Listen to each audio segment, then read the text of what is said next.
This thing is the Boker Mermaid, and I carried this weird looking knife every day throughout the holidays. So I thought I should drop a quick end of the year video and share all the fun with you guys. Yep, I know this knife is a joke, but still, it has some very surprising, functional solutions that I'd like to showcase. On top of those, Boker also made a couple of terrible and unnecessary mistakes, and I can't wait to tell you everything about them. Hey guys, welcome to Salvo EDC. This video is officially my last review in 2023. It was a pretty nice year full of knives, especially these last couple of weeks since I started my channel. If you wanna see the coolest pieces I added to my collection, check me out on Instagram and TikTok, where I post something nice every day. And if you wanna join our discussion, tell us in a comment which one was the funniest knife you carried this year. For me, it surely was this Boker Rainbow Mermaid. Well, the first thing I wanna tell, or much rather show you, about the Mermaid is the super duper fun rainbow finish that makes this knife look like a mystical sea creature, and Boker even drilled some holes into the steel that remind me of bubbles. And obviously, they somehow shaped this pretty detailed little mermaid into the blade on both sides.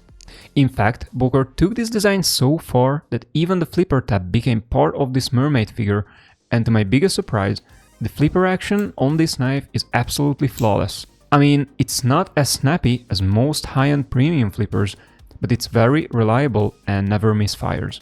This blows my mind because I was genuinely expecting a crappy action, and this knife just works surprisingly well. The actual flipper tab on this knife is the fin of our mermaid, which has a pretty well designed shape that is super comfortable and easy to operate.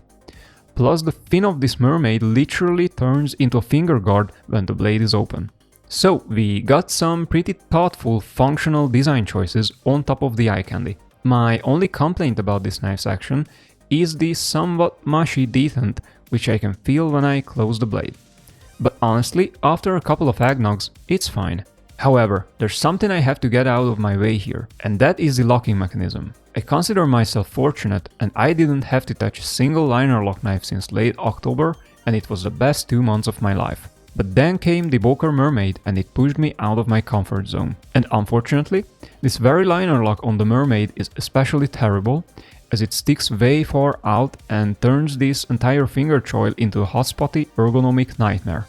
Squeezing this grip causes huge discomfort and leaves a deep mark on my skin after pressing on it for just a couple of short seconds. Since I live far from the ocean, I usually don't date too many mermaids, but this one likes it rough, that's for sure.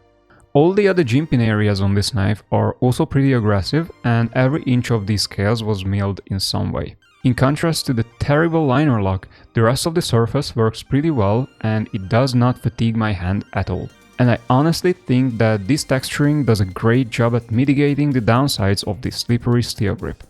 Also, the texturing does an amazing job of visually emphasizing this high polish finish, as every single grind line creates a new angle, making this spectrum rainbow coating infinitely more colorful. This handle design fits my medium-large hand very well, and I enjoy how the end of the scales also hug my pinky. So even though steel grips have retention issues in general, this one provides a solid grip. On the other hand, I visually hate these scales from certain angles, as they were simply screwed on top of the steel liners. As a result, we have a steel sandwich with 4 layers of steel and a blade in between. I find this construction nothing short of disgusting. Using these thick steel liners over steel scales was not necessary at all. On top of that, they are not even skeletonized, which is absolutely unacceptable on a pocket knife. I would have much preferred some nested liners with some weight reduction. This way, the Boker Mermaid is just way too heavy and painful to carry. To give you guys a proper comparison, size-wise this knife is in the same league as my Spyderco Manix, but it packs more than 2 times the heft. Probably the best comparison I have with the Mermaid is my Cold Steel 8015, which is almost exactly the same both size-wise and also heft-wise, but it comes with a thicker blade and beefier grip and a lot better balance.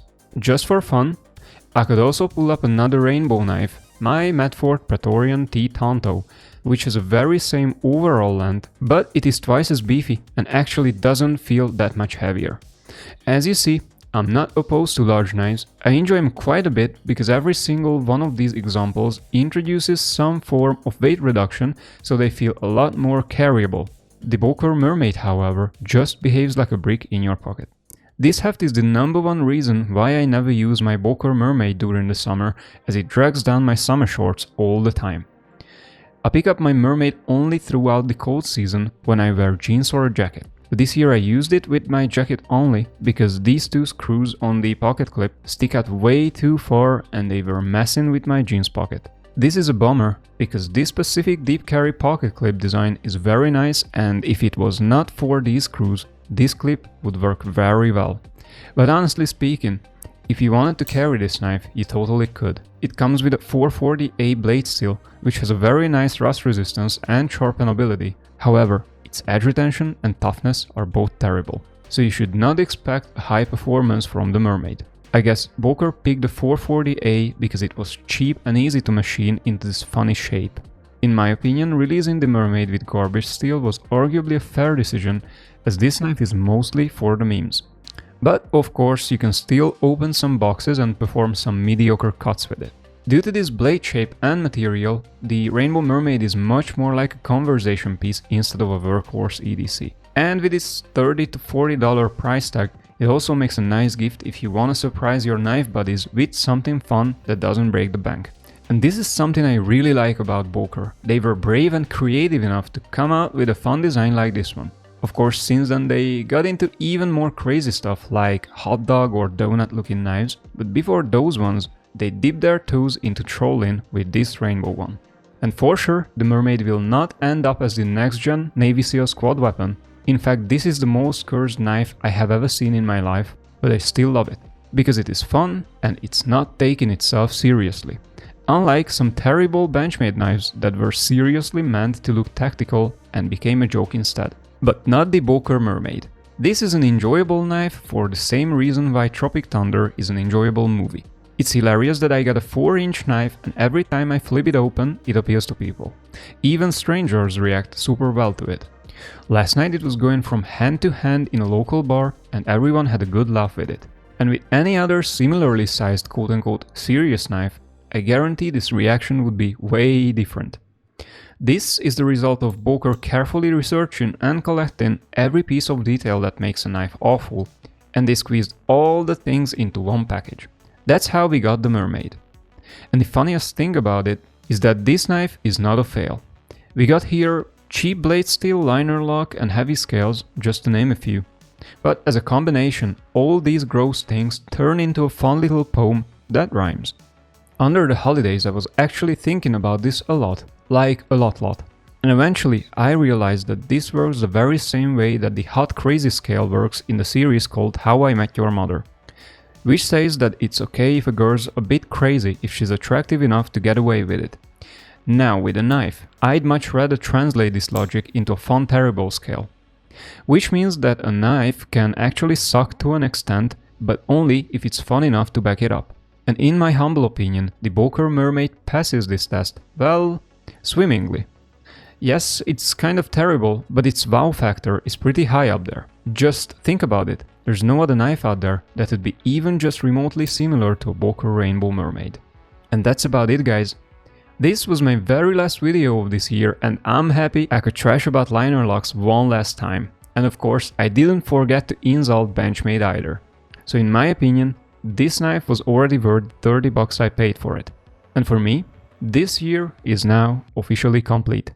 I truly hope you had a good time watching my content in these last couple of weeks and months, and stay tuned for next year because 2024 will be a huge year for this channel. I just bought a dozen brand new knives, and the previously shown Spyderco Manix, Cold Steel AD15 and Medford Praetorian reviews are also coming real soon.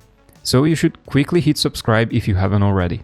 And until these ones arrive, I invite you to check out the other two knives I carried during the holidays.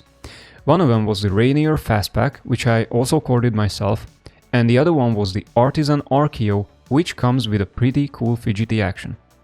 Thank you for watching this video all the way, and I'll see you guys next year.